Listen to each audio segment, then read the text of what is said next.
देश भर में भीषण गर्मी और लू से हर कोई है परेशान। कई शहरों में पारा 45 डिग्री सेल्सियस को पार कर चुका है।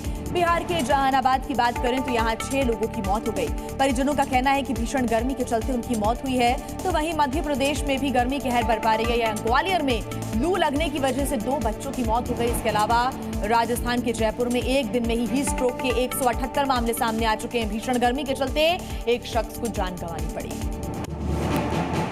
जम्मू के अखनूर में तीर्थयात्रियों को ले जा रही एक बस 150 फीट गहरी खाई में जा गिरी। हादसे में 22 लोगों की मौत हो गई, जबकि 69 लोग गंभीर रूप से घायल हो गए। घायलों को जम्मू के अखनूर अस्पताल और सरकारी मेडिकल कॉलेज अस्पताल में भर्ती कराया गया। हादसा जम्मू पुंछ हाईवे पर हुआ। केंद्र सरकार ने मृतकों के परिजनों को 2-2 लाख रुपए देने की घोषणा की है। वहीं घायलों के लिए 50,000 रुपए दिए जाएंगे।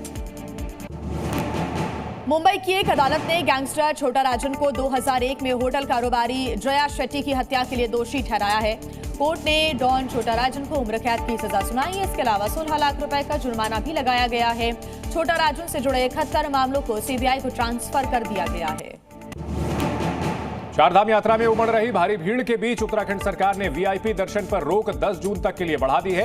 इससे पहले राज्य सरकार ने 25 मई तक वीआईपी दर्शन पर रोक लगाई थी, जिसे बाद में 31 मई तक बढ़ा दिया गया। आपको बता दें कि चारधाम यात्रा के लिए आने वाले श्रद्धालुओं की संख्या पहले ही 14 लाख पार कर चुकी है। भारी भीड़ को देखते हुए राज्य सरकार ने पूरी तैयारियां की हैं। निर्देश के मुताबिक बिना रजिस्ट्रेशन वाले यात्रियों को रोका जा रहा है। जम्मू कश्मीर में लगातार पड़ रही गर्मी के बाद पीर पंजाल के पहाड़ों में बर्फ पिघलना शुरू हो गई है। ऐसे में पाकिस्तान की घुसपैठ वाली नई साजिश सामने आई है। सूत्रों की माने तो पाकिस्तान में बैठे आतंकी एक बार फिर लॉन्च पैड पर पहुंच चुके हैं। एलओसी के दूसरी तरफ आतंकियों की मौजूदगी की खबर आई है और इसी के चलते इंटरनेशनल बॉर्डर से लेकर एलओसी तक सुरक्षा बल हाई अलर्ट पर है। खासतौर पर बीएसएफ बॉर्डर के चप्पे चप्पे पर निगरानी कर रही है। केंद्रीय गृह मंत्री अमित शाह ने तमिलनाडु में कोट्टाई भैरवर मंदिर में प्रार्थना की। इस मौके पर अमित शाह की पत्नी भी मौजूद रही। मंदिर के पुजारियों ने माला पहनाकर उनका स्वागत किया। इससे पहले गृह मंत्री वाराणसी में थे, जहां उन्होंने श्री काशी विश्वनाथ मंदिर में पूजा की थी। आरजेडी नेता तेजस्वी यादव ने जीत का दावा करते हुए बीजेपी पर निशाना साधा है। उन्होंने कहा कि आखिरी चरण के चुनाव के बाद जनता बीजेपी को पस्त कर देगी। जनता बीजेपी के झूठ के एजेंडे को समझ चुकी है। धर्म विरोधी बताने को लेकर उन्होंने चिराग पासवान पर निशाना साधा। साथ ही इंडिया गठबंधन 300 पार का नारा भी दे दिया। ओडिशा के संबलपुर से बीजेपी प्रत्याशी धर्मेंद्र प्रधान ने राहुल गांधी पर बड़ा हमला बोला। राहुल गांधी की तल्ख टिप्पणियों को लेकर उन्होंने कहा कि राहुल को मोदी फोबिया है। साथ ही ओडिशा के सीएम नवीन पटनायक को भी धर्मेंद्र प्रधान ने आड़े हाथों लिया। उन्होंने कहा कि ओडिशा में कांग्रेस नवीन बाबू की जेब में है, नवीन पटनायक ने ही कांग्रेस उम्मीदवार तय किए हैं। उत्तर प्रदेश के अलीगढ़ में समाजवादी पार्टी और इंडिया गठबंधन के नेताओं ने जमकर हंगामा किया। उन्होंने ईवीएम की सुरक्षा में सेंध की आशंका को लेकर प्रशासन पर लापरवाही के आरोप लगाए हैं। हंगामे के दौरान समाजवादी पार्टी प्रत्याशी बृजेंद्र सिंह धरना स्थल पर लेट गए। आनन फानन में पुलिस अधिकारी मौके पर पहुंचे और उन्होंने नाराज नेताओं को समझा बुझाकर शांत किया। यूपी में जहां जहां चुनाव हो गए हैं, वहां विपक्ष के लोग ईवीएम की निगरानी कर रहे हैं। ऐसा ही चित्रकूट में भी देखने को मिला, जहां विपक्ष के लोग स्ट्रांग रूम के बाहर डेरा जमाए हुए हैं, जिससे किसी भी तरह की गड़बड़ी ना की जा सके। गठबंधन प्रत्याशी कृष्णा देवी पटेल के बेटे ने बताया कि चित्रकूट में एक बिना नंबर की गाड़ी अंदर घुस गई। उन्होंने आशंका जताई कि कहीं बीजेपी सरकार के इशारे पर कोई गड़बड़ी तो नहीं की जा रही है। छत्तीसगढ़ में सुरक्षा बलों ने नक्सलियों पर बड़ी चोट की है। नक्सल प्रभावित बीजापुर में अलग अलग जगहों से 16 नक्सलियों को गिरफ्तार किया गया। पुलिस अधिकारियों ने बताया कि गोरना पड़ियापारा से 11 और उसूर थाना क्षेत्र से 5 लोगों को गिरफ्तार किया गया। गिरफ्तार नक्सलियों के खिलाफ आईईडी प्लांट करने, सड़क काटने और बंद के दौरान बैनर लगाने के आरोप हैं। समाजवादी पार्टी के कद्दावर नेता आजम खान की मुश्किलें एक बार फिर बढ़ गई हैं। रामपुर के डूंगरपुर केस में आजम खान को एमपी एमएलए कोर्ट ने 10 साल की सजा सुना दी है। साथ ही कोर्ट ने 14 लाख रुपए का जुर्माना भी लगाया है। इससे एक दिन पहले ही कोर्ट ने आजम खान को दोषी करार दिया था। समाजवादी पार्टी की सरकार में 2016 में डूंगरपुर बस्ती में रह रहे लोगों के मकान तोड़कर रिहायशी कॉलोनी बनाई गई थी। बेघर हुए 12 लोगों ने थाने में अलग अलग मुकदमे दर्ज कराए थे। आजम खान पर आरोप था कि उनके इशारे पर पुलिस और पार्टी कार्यकर्ताओं ने घरों को जबरन खाली कराया और लोगों का सामान भी लूट लिया। मुंबई के विक्रोली ईस्ट इलाके में बड़ी अनहोनी हुई है। यहां गुरु कृपा नाम की बिल्डिंग की छत का हिस्सा गिर गया, जिसके चलते 2 लोगों की मौत हो गई। बीएमसी अधिकारियों के मुताबिक शाम 6:30 बजे यह हादसा हुआ। मरने वाले दोनों बुजुर्गों के नाम शरद महाशेलकर और सुरेश मधालकर हैं। लखनऊ की टीले वाली मस्जिद मामले में कोर्ट से मुस्लिम पक्ष को बड़ा झटका लगा है। कोर्ट ने मुस्लिम पक्ष की याचिका को खारिज कर दिया है। मुस्लिम पक्ष ने दावा किया था कि टीले वाली मस्जिद की जमीन वक्फ बोर्ड की है। मुस्लिम पक्ष का कहना था कि इस मामले की सुनवाई वक्फ ट्रिब्यूनल में होनी चाहिए। तो वहीं हिंदू पक्ष का दावा है कि टीले वाली मस्जिद नहीं है, बल्कि वो भगवान श्री राम के छोटे भाई लक्ष्मण का टीला है। अजमेर में भजनलाल सरकार के निर्देश पर बड़ी कार्रवाई हुई। खाद्य सुरक्षा विभाग जयपुर और अजमेर की टीम ने इंडस्ट्रियल एरिया में छापा मारा। यहां से 18,000 लीटर तेल सीज किया गया। यहां एक ही नाम से अलग अलग ब्रांड के तेल की पैकेजिंग की जा रही थी। खाद्य सुरक्षा विभाग ने यहां से सैंपल भी लिए। आपको बता दें कि लंबे वक्त से विभाग को गड़बड़ी की सूचनाएं मिल रही थी। दिल्ली एनसीआर में जनता भीषण गर्मी से बेहाल है। बीते कुछ दिनों में गर्मी के बीच तापमान 44 डिग्री सेल्सियस से ऊपर बना हुआ है। अब दिल्ली में लू से इस सीजन की पहली मौत की जानकारी मिल रही है। राम मनोहर लोहिया अस्पताल में लू के चलते 40 साल के एक शख्स को जान गंवानी पड़ी। इसके साथ यूपी, मध्य प्रदेश के कई शहरों में हीट वेव की स्थिति लगातार बनी हुई है। मध्य प्रदेश में पारा 48 डिग्री के पार चला गया। मौसम विभाग ने 28 जिलों में अलर्ट जारी किया है। राजस्थान में कई जिलों का तापमान रोजाना रिकॉर्ड बना रहा है। गर्मी इतनी है मानो आसमान से आग बरस रही हो। राजस्थान के गंगानगर में गुरुवार को 48.3 डिग्री सेल्सियस तापमान दर्ज किया गया, जो कि औसत तापमान से 5.6 डिग्री अधिक रहा। बीकानेर, सीकर जैसे जिलों का भी यही हाल है। यहां भी पारा 48 डिग्री पार कर गया। भीषण गर्मी के चलते सड़कों पर सन्नाटा पसरा हुआ है।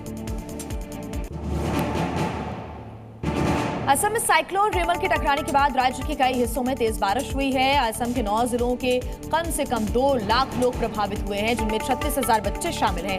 बाढ़ की वजह से हैलाकांडी जिले में एक महिला की मौत हो गई। राज्य आपदा प्रबंधन के अनुसार राज्य में 14 नदियां खतरे के निशान से ऊपर बह रही हैं। ऐसे में मुश्किलें और ज्यादा बढ़ गई हैं। असम के साथ साथ मणिपुर में रेमल चक्रवात ने तबाही मचा दी है। राजधानी इम्फाल के कई इलाके पानी में डूब चुके हैं। लोगों के घर बर्बाद हो चुके हैं। इम्फाल के ख्वैरामंद बाजार की बात करें तो यहां पूरा इलाका पानी में डूब चुका है। लोगों के लिए बाहर निकलना भी एक चुनौती बन गया है। इसी बीच असम राइफल्स के जवान लोगों के लिए संजीवनी बनकर आए हैं। असम राइफल्स ने बाढ़ प्रभावित इलाकों से हजारों लोगों को बचाया है। एक तरफ उत्तर भारत के लोग भीषण गर्मी की मार से बेहाल हैं, दूसरी तरफ केरल में दक्षिण पश्चिम मानसून दस्तक दे चुका है। आईएमडी के अनुसार मानसून अधिकांश हिस्सों में पहुंच चुका है और पिछले कुछ दिनों से केरल में भारी बारिश भी हो रही है। कोट्टायम जिले की बात करें तो यहां पर तटीय इलाकों में लगातार बारिश हो रही है, जिससे आसपास रहने वाले लोगों को काफी परेशानियां हो रही हैं।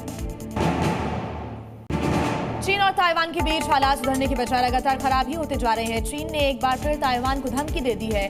चीनी सेना ने ताइवान की आजादी का मतलब युद्ध बताया है। साथ ही चीन ने कहा है कि बाहरी हस्तक्षेप को बर्दाश्त नहीं किया जाएगा। नए राष्ट्रपति लाई चेंग-ते ने शपथ ग्रहण समारोह के दौरान ताइवान की आजादी के समर्थन में भाषण दिया था, जिसके बाद से चीन बौखलाया हुआ है। उत्तर कोरिया लगातार अपनी ताकत में इजाफा करने की कोशिश में जुटा है। उत्तर कोरिया ने एक साथ कई बैलिस्टिक मिसाइल का टेस्ट किया। ये सभी मिसाइल जापान के समुद्र यानी सी ऑफ जापान में दागी गई, जिसके बाद से साउथ कोरिया और जापान सकते में आ गए। हाल ही में उत्तर कोरिया ने मिसाइल टेस्टिंग की कुछ तस्वीरें जारी की हैं, जिसमें तानाशाह किम जोंग उन टेस्टिंग का जायजा लेते हुए भी नजर आ रहा है। गाजा में इजरायली सेना लगातार हमले कर रही है, तो वहीं राफा और जबालिया में इजरायली हमले से लगातार हालात बिगड़ते ही जा रहे हैं। लोगों के पास जीवन गुजर बसर करने के लिए जरूरत के सामानों की कमी हो रही है। ऐसे में अमेरिका ने गाजा में मानवीय मदद एयर ड्रॉप करने के साथ साथ हाथ पीछे कर लिए हैं। राष्ट्रपति बाइडेन ने एक बार फिर इजरायल का बचाव किया है और कहा है गाजा में हमला इजरायल का कोई बड़ा ऑपरेशन नहीं है। मेक्सिको में चुनाव प्रचार के आखिरी दिन अचानक हिंसा भड़क उठी। देश भर में जगह जगह से हत्या की घटनाएं सामने आई। दक्षिणी राज्य में मेयर पद के एक उम्मीदवार की गोली मारकर हत्या कर दी गई।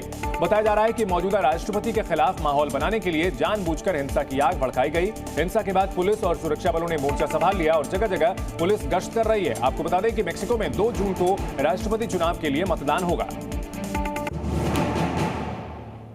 आइसलैंड में एक बार फिर ज्वालामुखी विस्फोट ने दहशत पैदा कर दी है। ज्वालामुखी विस्फोट की ये घटना पिछले कई हफ्तों तक आई और भूकंप की गतिविधियां के बाद ये बढ़ गई है। विस्फोट के बाद अब आसपास के इलाकों में भी चेतावनी का सायरन बजा है, जिसके बाद पूरे इलाके को खाली करा दिया गया और लोगों को सुरक्षित स्थानों पर भेजा गया है। स्थानीय पुलिस प्रशासन भी अलर्ट पर है। लोगों को इस इलाके में नहीं जाने की चेतावनी जारी कर दी गई है। T20 वर्ल्ड कप में 9 जून को होने वाले भारत पाकिस्तान मुकाबले को लेकर सुरक्षा बढ़ा दी गई है। न्यूयॉर्क के स्टेडियम के आसपास पुलिस तैनात है। बता दें कि कुछ रिपोर्ट्स के अनुसार मैच में आतंकी हमले की धमकी दी गई थी और उसके बाद न्यूयॉर्क के गवर्नर ने कहा कि वर्ल्ड कप को लेकर कोई गंभीर खतरा नहीं है। हालांकि उन्होंने पुलिस डिपार्टमेंट में सुरक्षा व्यवस्था को और कड़ा करने को कहा है। गौतम गंभीर के हेड कोच बनने की अटकलों के बीच सौरव गांगुली ने बीसीसीआई को हिदायत दी है। उन्होंने पोस्ट के जरिए बताया कि खिलाड़ी की जिंदगी में एक कोच की क्या भूमिका होती है। उन्होंने कहा कि कोच का मार्गदर्शन किसी भी व्यक्ति के भविष्य को आकार देता है, इसलिए समझदारी से कोच का चयन होना चाहिए। हालांकि गांगुली ने भारतीय टीम के हेड कोच के बारे में किसी नाम का जिक्र नहीं किया। पूर्व भारतीय गेंदबाज धवल कुलकर्णी को मुंबई टीम का बॉलिंग मेंटोर नियुक्त किया गया है। मुंबई क्रिकेट एसोसिएशन ने इसकी जानकारी दी है। धवल पिछले सीजन तक मुंबई रणजी टीम का हिस्सा थे। उन्होंने टीम को 42वां टाइटल दिलाने में अहम भूमिका निभाई थी। इसके बाद उन्होंने क्रिकेट से संन्यास ले लिया था। दुनिया के नंबर 1 टेनिस खिलाड़ी नोवाक जोकोविच ने फ्रेंच ओपन में लगातार सेट में जीत दर्ज करके तीसरे दौर में एंट्री ले ली है। 37 साल के सर्बियाई स्टार ने स्पेन के खिलाड़ी को 6-4, 6-1, 6-2 से हरा दिया। वहीं विमेंस सिंगल्स में आर्यन सबालेंका ने जापान की खिलाड़ी को महज 62 मिनट में 6-2, 6-2 से हरा दिया। ट्रीसा जॉली और गायत्री गोपीचंद की भारतीय विमेंस डबल्स जोड़ी ने सिंगापुर ओपन में बड़ा उलटफेर किया। गुरुवार को दोनों ने राउंड ऑफ 16 मुकाबले में वर्ल्ड नंबर 2 साउथ कोरिया की जोड़ी को हरा दिया। तो वहीं 2 बार की ओलंपिक मेडलिस्ट पीवी सिंधु को विमेंस सिंगल मुकाबले में हार का सामना करना पड़ा है। एक आम मोबाइल यूजर को हर दिन प्रमोशन के लिए कई सारे स्पैम कॉल्स आते हैं। इसमें कुछ कॉल्स तो फर्जी और फ्रॉड के भी होते हैं। लोगों की इस परेशानी को दूर करने के लिए टेलीकॉम विभाग ने 160 से शुरू होने वाले नंबर्स की नई सीरीज शुरू करने का ऐलान किया है। इन नंबर्स का इस्तेमाल ट्रांजैक्शन और प्रमोशन से जुड़े कॉल्स में किया जाएगा।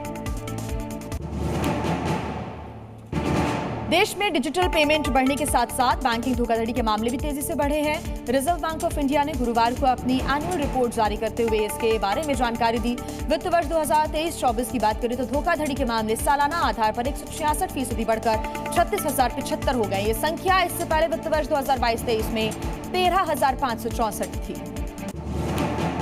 शेयर बाजार में गुरुवार को गिरावट देखने को मिली। सेंसेक्स 617 अंक फिसलकर 73,885 के स्तर पर बंद हुआ।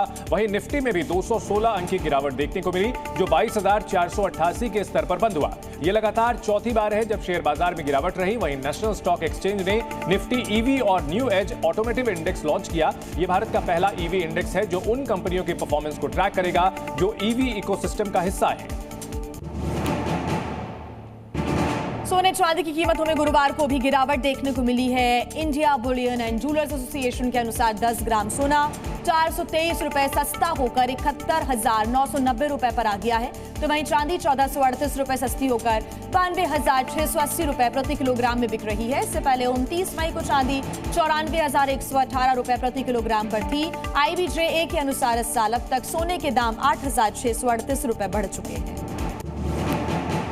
सेबी ने CDSL, NSDL, ब्रोकरेज फर्म, वित्तीय सलाहकारों के फर्जी नाम से हो रही ठगी पर सख्ती दिखाई है। ऐसे मामलों में तुरंत साइबर क्राइम विभाग को रिपोर्ट करने की बात कही। वहीं I4C यानी Indian cyber crime coordination centre ने AI की मदद से साइबर ठगों की कमर तोड़ने की तैयारी कर ली है, ताकि सरकारी संस्थानों से मिलती जुलती फर्जी वेबसाइट्स और SMS को ट्रेस कर उन्हें ब्लॉक किया जा सके। Z News।